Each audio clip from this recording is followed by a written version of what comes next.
a economia no final do Império do Brasil e no início da Primeira República. João Capistrano de Abreu, um autor vinculado à Escola Histórica Alemã, publicou Capítulos de História Colonial em 1907, compilando estudos sobre a descoberta das minas no interior do Brasil e sobre os processos de ocupação humana e de formação das fronteiras internas. No mesmo ano, Brasílio Itiberê da Cunha publicava Expansão Econômica Mundial, enfatizando com vistas a favorecer o progresso brasileiro, a importância da educação em geral e do ensino técnico e comercial em particular. Outro autor, João Pandiá Calógeras, compunha sob demanda do patrão da diplomacia brasileira, Rio Branco, um estudo sobre a política monetária do Brasil, isso em 1910. Calógeras reconstituiu toda a história monetária do Brasil desde a independência e mesmo antes.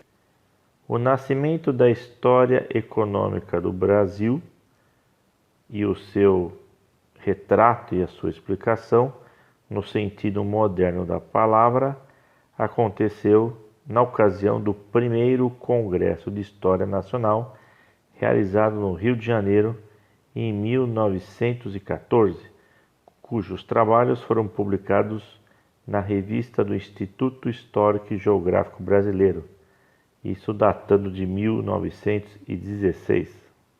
Até esse momento, as pesquisas e estudos eram setoriais ou limitados. O trabalho de José Gabriel Brito, mesmo sendo um estudo parcial, era repleto de dados primários.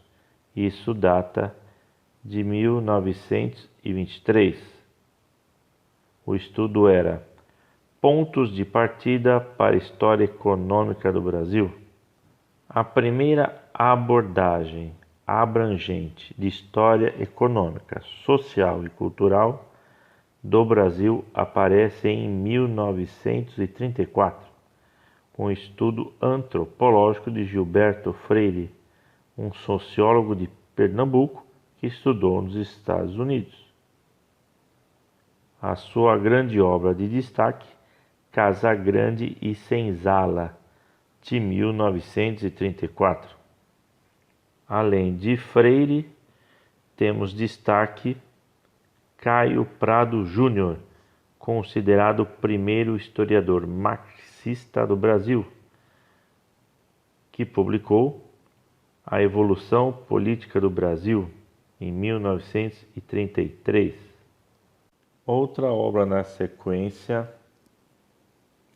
foi Formação do Brasil Contemporâneo, Colônia, de 1942. Ao fim da Segunda Guerra Mundial, ele publica o livro que constitui ainda hoje a interpretação mais representativa da história marxista no Brasil, História Econômica do Brasil. As teses de Caio Prado Júnior, que predominam praticamente até os nossos dias, são baseadas na preeminência absoluta da grande propriedade fundiária, produzindo matérias-primas para exportação, tendo como fator principal a produção da mão de obra escrava, deixando pouco espaço para a pequena produção independente ou para o mercado interno, desprezando em função dos interesses da metrópole.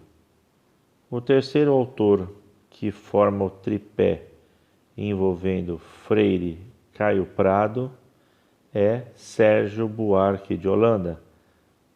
Surgiu nos anos 30.